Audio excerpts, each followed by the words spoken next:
porque Deus tinha que tirar de dentro do coração dele aquela soberba. Né?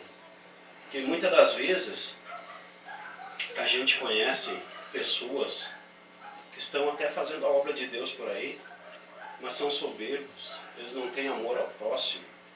Eles, em vez de ter uma palavra de carinho para incentivar o irmão a continuar no caminho de Deus, eles vêm aqui e sentam o porrete no povo. Quem é que vai ficar servindo a Deus assim, levando cacetada o dia todo? A pessoa precisa de um incentivo, né? Uma palavra de amor, né, irmão? E assim a gente conhece muitos aí, que querem fazer a obra dessa maneira, não tem amor, não tem a compaixão do próximo. A palavra do Senhor diz que Jesus era movido de íntima compaixão pelos próximos. Ele se movia de compaixão, ele até chorava quando via alguém necessitado. Diz que não teve uma pessoa que saiu da presença de Jesus sem receber uma cura, sem receber a sua bênção. Ele atendeu a todos. Aleluia, glorificado é o nome do Senhor. Então Jó tinha esse porém na vida dele, ele disse: o que eu temia me sobreveio. Veio toda essa desgraça na vida desse homem. E então Deus começa a tratar com ele. Veio uns amigos dele ali, que se diziam amigos, começaram a acusar Jó. Diz: você está passando por isso, por causa disso, daquilo, que você errou aqui, errou ali. E Jó tentava se justificar. E ele sabia que ele era um homem justo, porque ele sacrificava, ele pensava assim: se os meus filhos estão fazendo alguma coisa errada, eu vou sacrificar por eles ali. Naquela época era feito o sacrifício, né, irmãos? Hoje não precisa, Jesus já foi o sacrifício da nossa vida. Hoje não precisamos disso. Naquela época ele pegava um cordeiro ali, ia lá e cortava o pescoço e pedia perdão a Deus. E aquele sangue daquele cordeiro significava o sangue da pessoa que merecia a morte, e era passado para aquele cordeiro o pecado da pessoa. Então Jesus é o Cordeiro de Deus que tomou essa posição de nossa, que nós merecíamos a cruz e o inferno. Mas ele tomou essa posição nossa, ele nos libertou da condenação eterna. Aleluia, glorificado o nome do Senhor. E nessa noite eu quero apontar para Jesus através dessa palavra.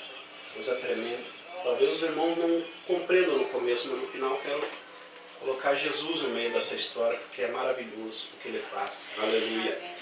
E assim como eu andava aí nesse mundo, que quando eu vim para a igreja, irmão Deus, então Deus levantou um vaso e disse assim: eis que eu sou o Senhor, que te tirei lá do meio da sarjeta, e 2 vezes eu tampei a tua sepultura, não deixei você ir.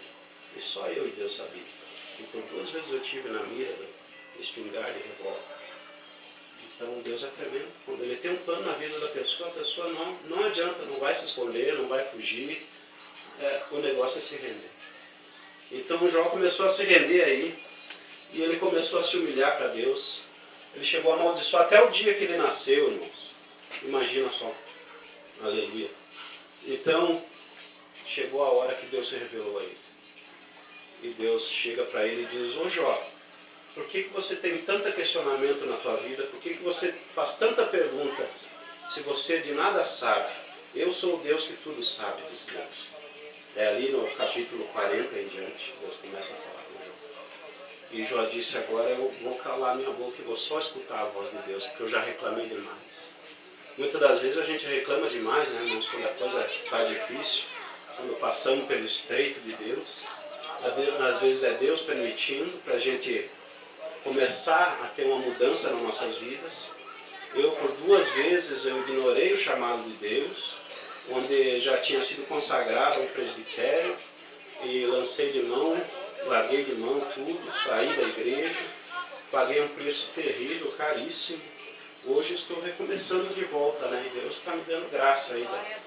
Volta e meia a gente está pregando a palavra do Senhor, né? A gente não é lá aqueles pregadores, mas a gente ama o estudo da palavra.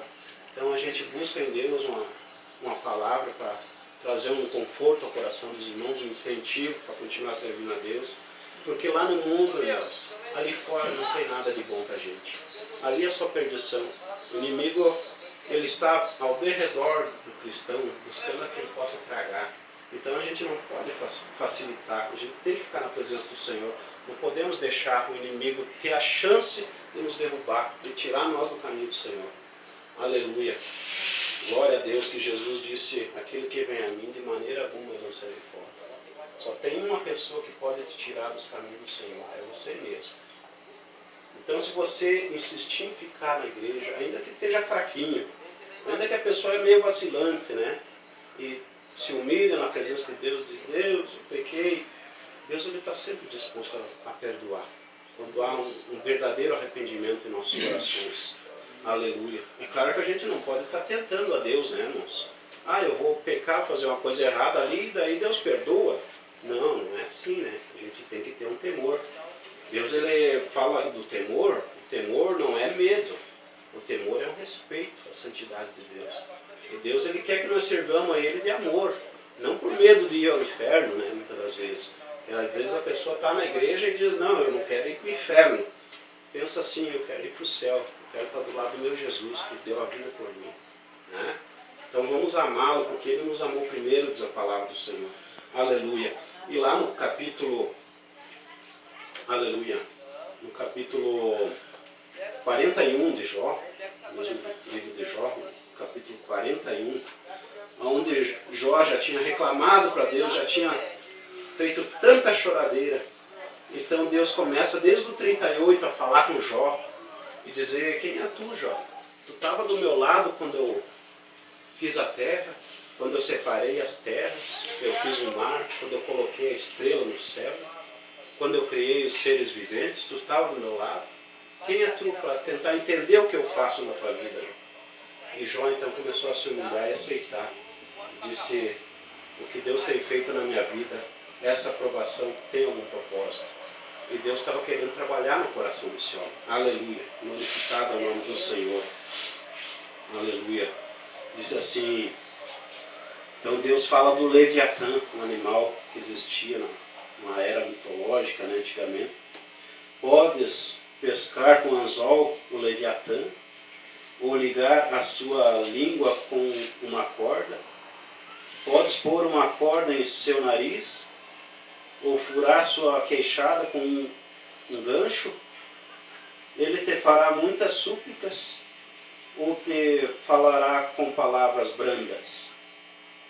Fará ele um acordo contigo, para que o tomes por escravo para sempre.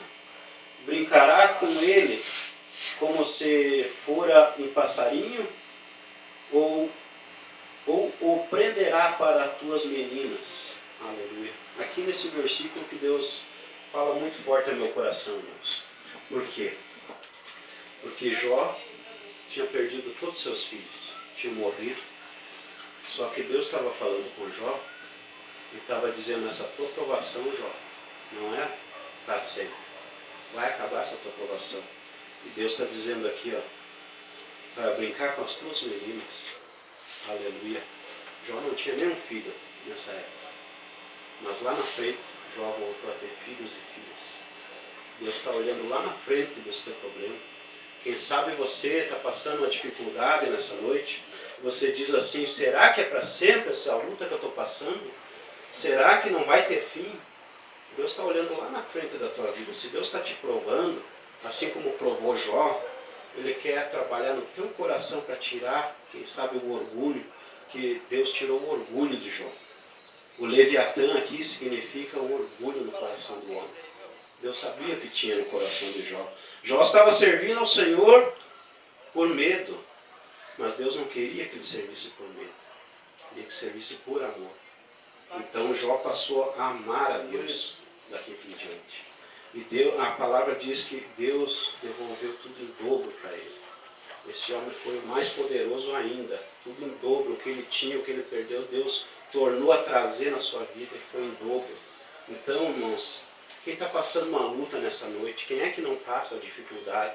Muitas vezes é o emprego que a pessoa perde, no momento de crise, uma dificuldade lá no casamento. Quem sabe você quer servir a Deus e a família está contra. A família diz, o que tu quer indo na igreja e tu passa uma luta e muitas vezes é motivo de chacota lá na tua casa. Mas o Senhor está olhando lá na frente a vitória que Ele vai te dar. Você está passando por isso, mas Deus é poderoso para te abençoar. Ele está vendo lá na frente você glorificando a Ele com a vitória na mão. Irmãos? Deus é poderoso, aleluia. Me lembro agora da história em Jeremias, quando o povo não glorificou a Deus O povo não deu crédito para tudo que Deus tinha dado a eles. Deus tinha dado um reino para eles. Deus tinha tirado eles do cativeiro do Egito. Tinha dado uma terra para eles, um reino. A terra que mana leite e mel, aquela terra que produzia maravilhosamente. Eles tinham de tudo. Aquele povo serviu a Deus por um tempo, mas daqui a pouco começou a virar as costas para Deus, a rejeitar o Senhor. Então Deus se obrigou a mandar eles lá para o cativeiro de Babilônia. Para quê? Para trabalhar na vida desse povo. Só que foi 70 anos. Mas Deus disse para Jeremias, Jeremias, escreve uma carta, não para esse povo que está indo agora, mas para aqueles que vão nascer lá, que daqui 70 anos eu vou trazer eles de volta. Deus falou. Aleluia. Isso está lá em Jeremias, no capítulo 29. Aleluia. Jeremias no capítulo 29. Glória a Deus. 26. 29. Diz uma carta aos cativos. Aleluia. Deus fala em todo esse capítulo para o povo. Diz, vocês estão indo para uma terra onde reina esse rei, o Nabucodonosor. Mas obedeçam esse rei. Ele é um rei ímpio, ele não me serve. Mas eu estou usando ele para provar vocês. Vocês vão ir para essa terra, obedeçam o que for feito lá. Quero que vocês se multipliquem, não diminua, diz ele, e orem pela paz dessa cidade. Deus falou, porque daqui 70 anos eu vou visitar vocês e vou trazer vocês de volta. E disse Deus assim, ó, pois eu sei os planos que eu tenho para vós, diz o Senhor, planos, aleluia, planos de paz e não de mal, diz o Senhor, para vos dar uma esperança e um futuro. Então me invocareis e ireis e orarei a mim, e eu vos ouvirei. Buscar-me-ei e me acharei, quando me buscar de todo o vosso coração.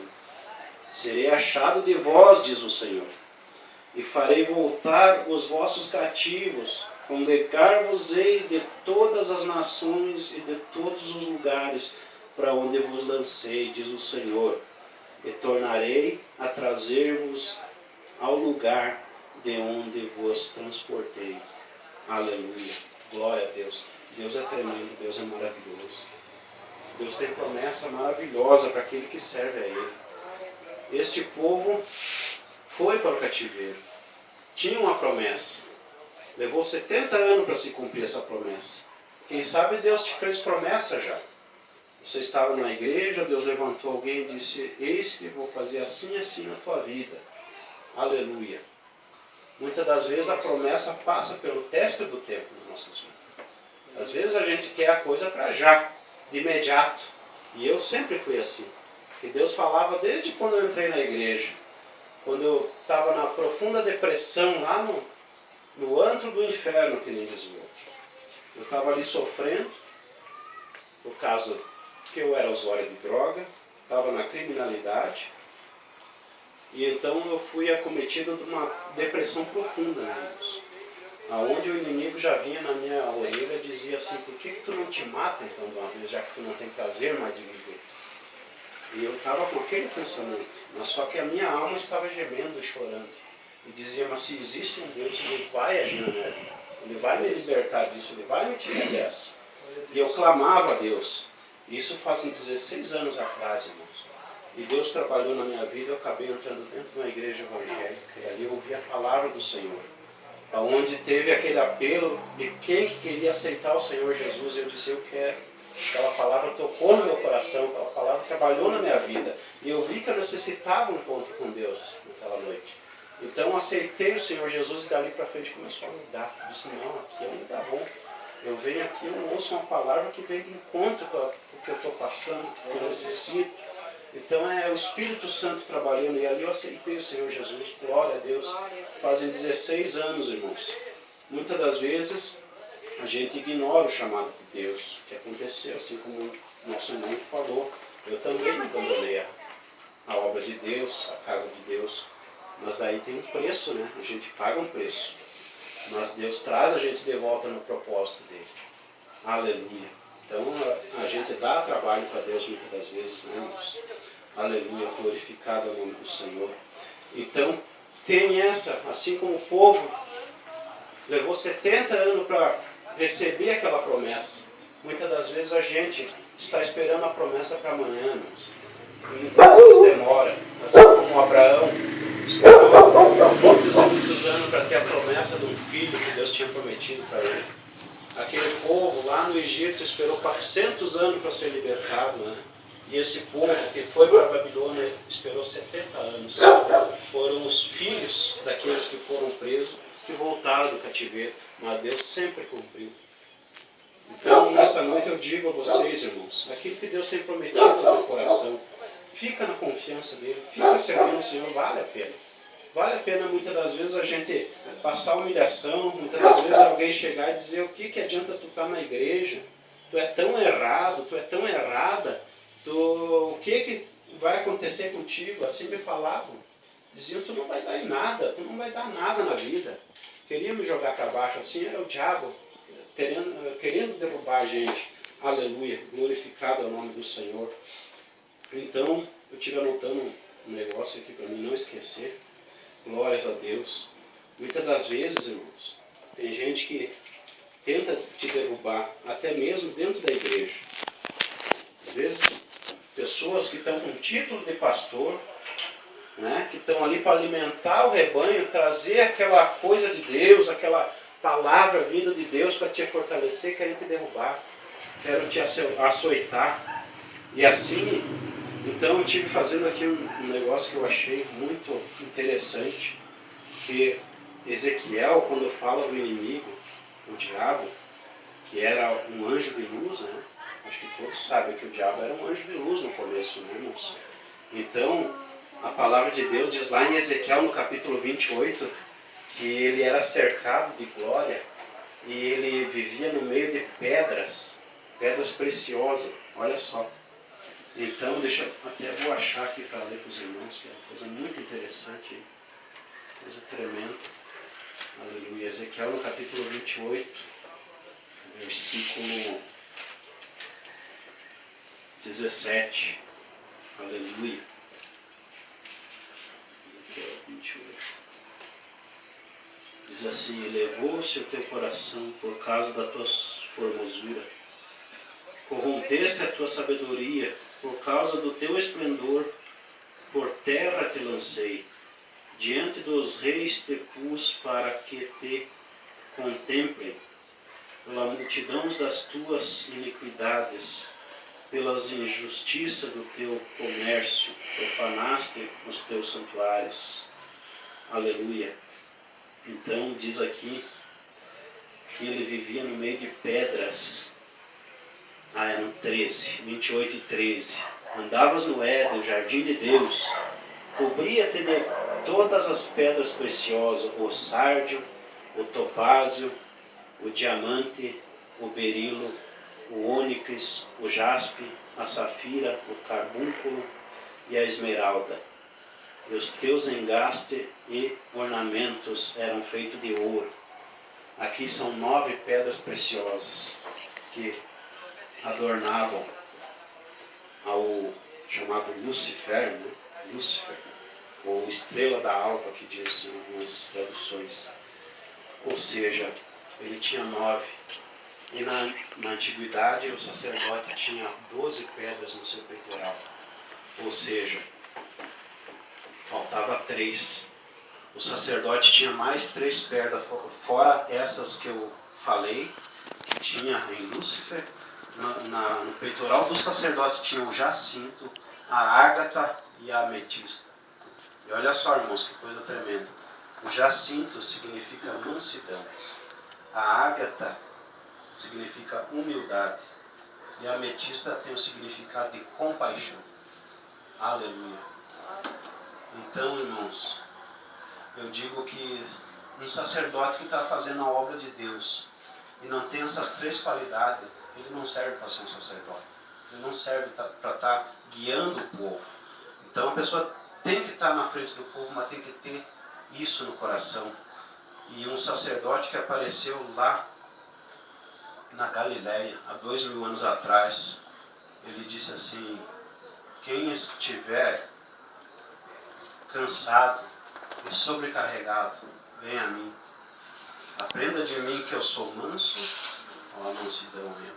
Eu sou humilde do coração. E ele era movido de íntima compaixão. Então Jesus é o sacerdote eterno. Esse é o sacerdote. O que o diabo não tem para dar, Jesus tem para dar. Porque ele é o sacerdote completo. Aleluia. Glórias a Deus. Olha que coisa tremenda, irmãos. É tremendo isso aqui.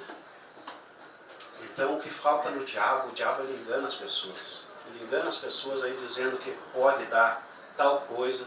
Muitas pessoas vão lá, fazem um pacto satânico esperando ficar bem de vida, ficarem ricos. E o diabo até dá, mas só que o preço vai ser caro. É a alma, né?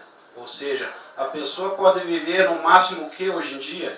60 até uns 80 anos de idade. Tá? Vamos dizer que a nossa vida é isso aqui, ó. Começa ali na parede, é isso aqui a nossa vida. E dali para cá, ó, é a eternidade, não acaba. E o que é isso aqui? A pessoa vai viver, vai ter de tudo, vai ter carro, vai ter casa, mansões, dinheiro, tudo que o diabo puder dar desse mundo, que ele é o príncipe desse mundo. Mas Jesus é o rei dos reis. Ele é Senhor. Ele é o nosso sumo sacerdote. Ele está na presença de Deus essa hora, está intercedendo por nós. Ainda que teve um fraquinho na presença do Senhor, estamos aqui na igreja e a gente está vacilando muitas das vezes, mas Jesus está lá dizendo: Pai, perdoa ele, ó, está se humilhando na minha presença lá, está pedindo perdão, ele está errando tudo, mas vamos dar uma força a ele. Assim como Jesus falou que tinha lá no meio daquela plantação de uva, né, tinha plantado uma figueira. Ou seja, uma pessoa diferente, uma pessoa que não está totalmente igual a todo mundo ali, é uma pessoa que está diferente, ou seja, aquele que está vacilando. Mas daí o pai disse assim: vamos cortar aquela figueira, não está dando fruto.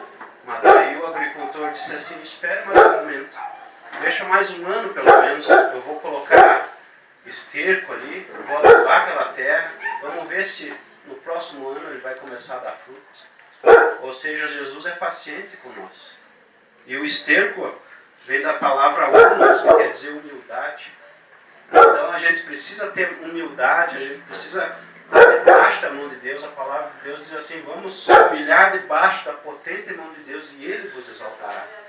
Então a gente precisa ter essas três qualidades aqui para a gente não estar fazendo as coisas de Deus de acordo com a vontade do diabo, muitas das vezes, mas de acordo com a vontade do Senhor Jesus. Temos que ter a mansidão, humildade e ser movido de uma íntima compaixão. O que é ser movido de compaixão? É a pessoa saber se colocar no lugar do outro, sentir a dor do outro, saber chorar com quem está chorando e se alegrar com quem se alegra também, né, irmãos?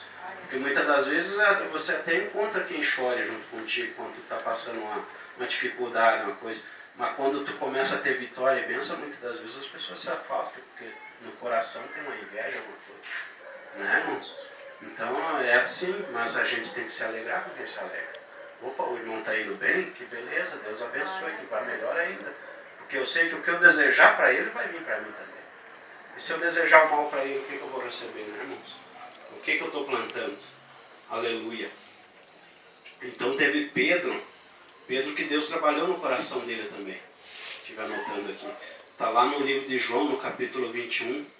Ali Jesus fala com Pedro, porque Pedro era aquele cara afoito, aquele cara que qualquer coisinha ele já estava correndo na frente, né?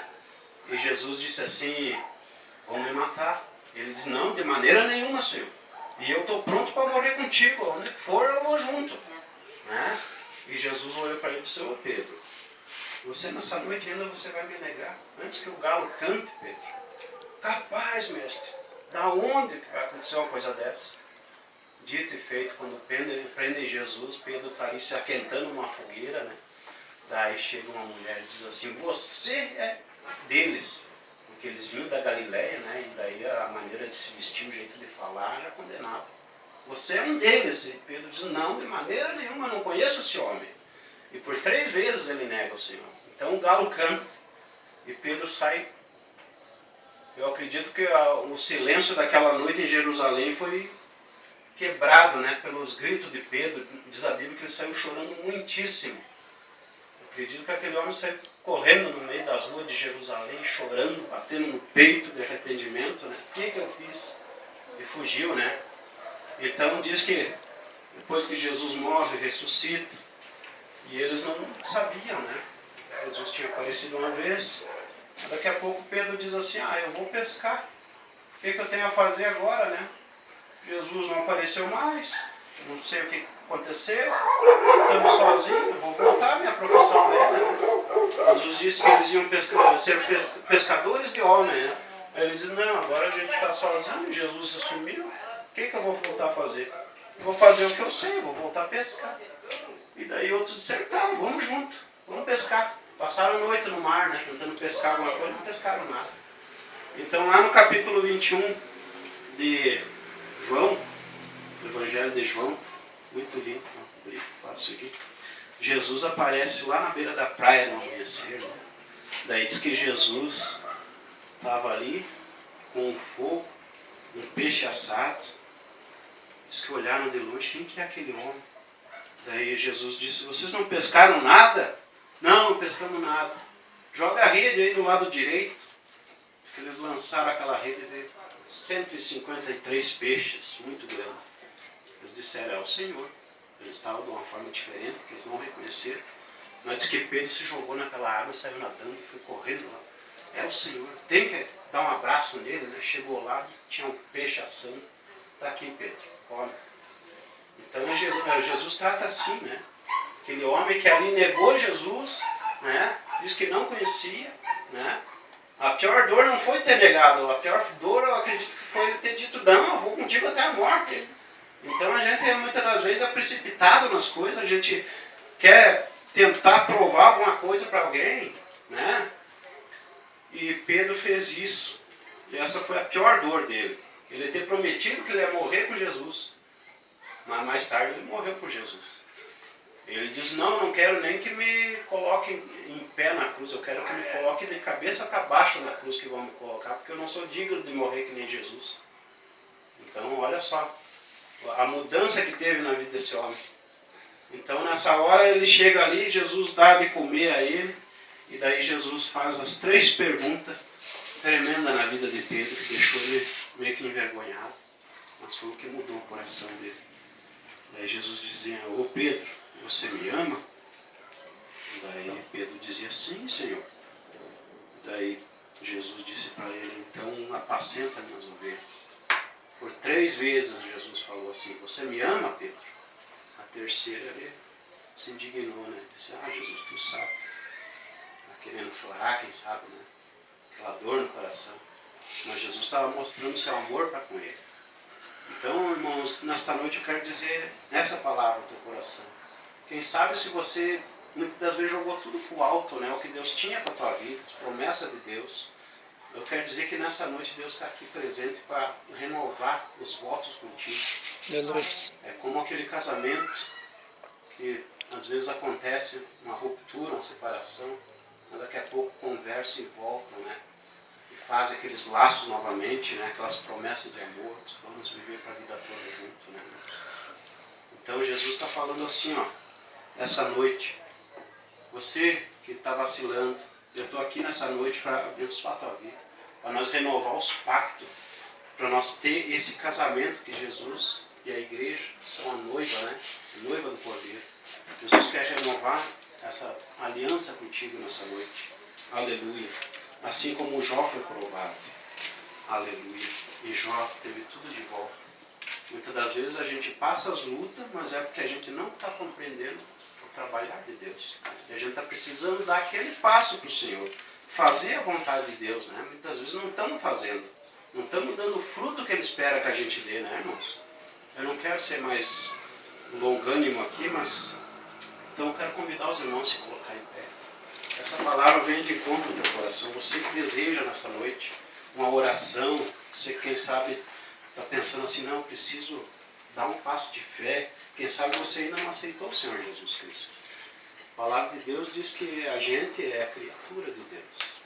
E a gente só passa a ser filho de Deus a partir do momento que a gente confessa o Senhor Jesus como Salvador. A palavra de Deus diz assim, que no coração a gente crê pela justiça, mas com a boca tem que fazer a confissão da salvação. Então a gente tem que chegar e pedir o perdão dos seus pecados, confessar o Senhor Jesus como o único e suficiente Salvador. Então Ele dá o poder para você ser feito filho de Deus. Quero ver essa noite se tem alguém aqui que quer dar esse passo para Jesus mesmo, viver essa novidade de vida. Você vai começar a sentir diferente, um toque do Espírito Santo na tua vida. Quem sabe ainda até hoje você veio aqui, só ouviu uma palavra, mas ainda não sentiu a presença gloriosa do Espírito Santo, que enche o coração, que enche a alma, traz uma alegria tremenda, que você não sabe se chora, se ri. É uma coisa muito tremenda que o Espírito Santo faz na vida da pessoa. Quem que deseja uma oração aqui, irmãos? Quem está precisando de uma vitória? Quem está precisando renovar um pacto com Deus mesmo nessa noite? Deus chama você para fazer um pacto com Ele.